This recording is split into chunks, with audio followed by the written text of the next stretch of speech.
Good morning, Health Logics ലേക്ക് സ്വാഗതം. ഞാൻ സജു. ഇന്ന് ഞാൻ പറയുന്ന വിഷയം ബോർഡർ ലൈൻ ഹൈപ്പർടെൻഷൻ. എന്താണ് ഈ ബോർഡർ ലൈൻ ഹൈ BP എന്ന് പറയുന്നതിൽ നിന്ന് നമ്മൾ അർത്ഥമാക്കുന്നത്? പലപ്പോഴും നമ്മൾ കേൾക്കാറുണ്ട് ബ്ലഡ് പ്രഷർ ബോർഡർ ലൈൻ ആണ്, മരുന്നെടുക്കുന്നില്ല, ചിലപ്പോൾ കൂടിയും കുറഞ്ഞും നിൽക്കുന്നുണ്ട്. ഇങ്ങനെയൊക്കെയുള്ള കാര്യങ്ങൾ നമ്മൾ വളരെ സാധാരണമായി കേൾക്കുന്നതാണ്. പക്ഷെങ്കിൽ ബോർഡർ ലൈൻ ഹൈപ്പർ ടെൻഷൻ അപകടകാരിയാണോ എന്നുള്ളത് നമ്മൾ അറിഞ്ഞിരിക്കേണ്ടത് അത്യാവശ്യമാണ്. അപ്പോൾ ഇതിനെ പ്രീ ഹൈപ്പർ ടെൻഷൻ എന്നാണ് ഇപ്പോൾ സാധാരണയായി പറയുന്നത്. അപ്പോൾ അതിൽ നിന്ന് തന്നെ നമുക്ക് മനസ്സിലാക്കാം, പ്രീ ഹൈപ്പർ ടെൻഷൻ എന്ന് പറഞ്ഞാൽ ഹൈപ്പർ ടെൻഷൻ ആകാൻ പോവുകയാണ്, അതിന് മുമ്പുള്ള ഒരു സ്റ്റേജാണ് പ്രീ ഹൈപ്പർ ടെൻഷൻ. അപ്പം ഇതിൻ്റെ അകത്ത് ബ്ലഡ് പ്രഷർ നമ്മൾ ചെക്ക് ചെയ്യുമ്പോൾ സിസ്റ്റോളിക്കും ഡയസ്റ്റോളിക്കും ബ്ലഡ് പ്രഷർ നമ്മൾ ചെക്ക് ചെയ്യും. രണ്ട് റീഡിംഗ് ആണ്, മുകളിലത്തെ റീഡിങ്ങും താഴത്തെ റീഡിങ്ങും. അപ്പോൾ ഇതിനകത്ത് സിസ്റ്റോളിക്ക് 140 to 160, ഡയസ്റ്റോളിക്ക് 90 എബവ് ആയി കഴിഞ്ഞാൽ അത് ട്രീറ്റ് ചെയ്യണമെന്നുള്ളതാണ്. അതിനെയാണ് പ്രീ ഹൈപ്പർ ടെൻഷൻ എന്ന് പറയുന്നത്. അപ്പോൾ ശരിക്കും ബ്ലഡ് പ്രഷർ ഹൈ ആണ് എന്ന് പറയുന്നതിൽ നിന്ന് നമ്മൾ എന്താണ് മനസ്സിലാക്കേണ്ടത്?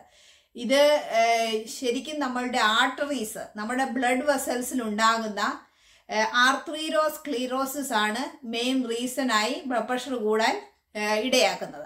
അത് നമ്മൾ മനസ്സിലാക്കുന്നില്ല. ഇതിൻ്റെ റീസൺ എന്തുവാണ് എന്ന് നമ്മൾ മനസ്സിലാക്കുന്നില്ല. അത് അറിഞ്ഞിരിക്കേണ്ടത് ഫാറ്റ് നമ്മുടെ ആർട്ടറീസിൽ ഡിപ്പോസിറ്റ് ഉണ്ടാക്കുകയും അത് ആർട്ടറീസ് ചെറുകെ ബ്ലോക്ക് ആകുകയും ചെയ്യുമ്പോൾ ബ്ലഡ് പ്രഷർ കൂടുന്നു. അപ്പോൾ നമ്മുടെ ബ്ലഡ് ഫ്ലോ അങ്ങോട്ട് കറക്റ്റായിട്ട് നടക്കുന്നില്ല. ബ്ലഡ് ഫ്ലോയിൽ ഉണ്ടാകുന്ന വ്യതിയാനം മൂലമാണ് നമ്മുടെ ബ്ലഡ് പ്രഷർ ഉയരുന്നത്. അപ്പോൾ ഫാറ്റി ഡിപ്പോസിറ്റ്സ് ആർട്ടറിയിൽ അടിഞ്ഞു കൂടുന്നതിനെയാണ് പറയുന്നത് ആർട്ടറീറോസ്ക്ലീറോസിസ്.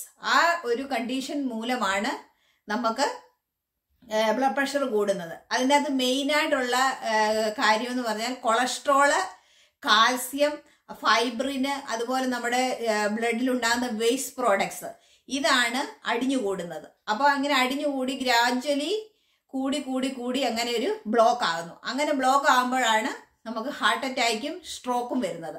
അപ്പോൾ ഈ ഹൈ ബ്ലഡ് പ്രഷർ കാരണം നമുക്കുണ്ടാകുന്ന രണ്ട് പ്രശ്നങ്ങളാണ് ഹാർട്ട് അറ്റാക്കും സ്ട്രോക്കും. അതുപോലെ തന്നെ മറ്റ് ചില അസുഖങ്ങൾ ബ്ലഡ് പ്രഷർ കൂട്ടുന്നുണ്ട്.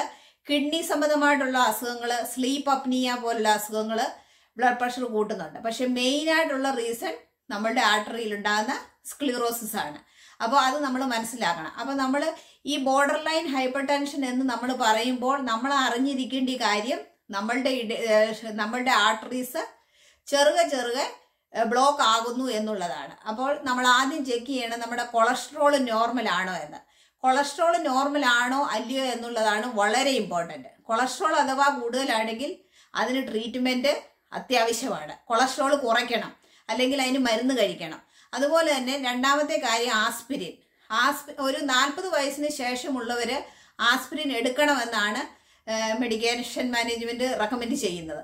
അപ്പോൾ ആസ്പിരിൻ ബ്ലഡ് ഫ്ലോ സർക്കുലേഷൻ തിന്നാക്കുകയും ബ്ലഡ് ഫ്ലോ സ്മൂത്ത് ആക്കുകയും ചെയ്യും. അതുകൊണ്ട് നമ്മൾ കൊളസ്ട്രോളിൻ്റെ ട്രീറ്റ്മെൻറ്റ് ആവശ്യമാണ്, ആസ്പിരിൻ എടുക്കേണ്ടതും അത്യാവശ്യമാണ്.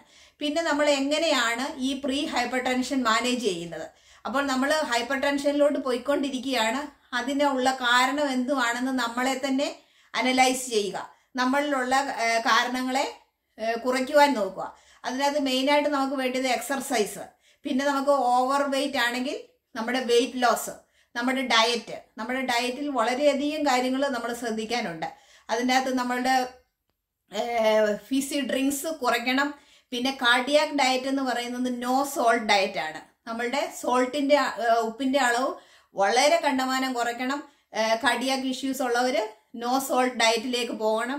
പിന്നെ കൊളസ്ട്രോൾ കുറയ്ക്കാൻ വേണ്ടിയിട്ടുള്ള ഫാറ്റി ഫുഡ്, ഓയിലി ആയിട്ടുള്ള ഫുഡ്, പിന്നെ നമ്മൾ പുറത്തുനിന്ന് വാങ്ങിക്കുന്ന ഫുഡ്, ഇങ്ങനെയൊക്കെയുള്ള ഫുഡിൽ വളരെയധികം നമ്മൾ ചേഞ്ചസ് വരുത്തിയാൽ മാത്രമേ ഈ പ്രീ ഹൈപ്പർ ടെൻഷൻ മാനേജ് ചെയ്യാൻ പറ്റത്തുള്ളൂ.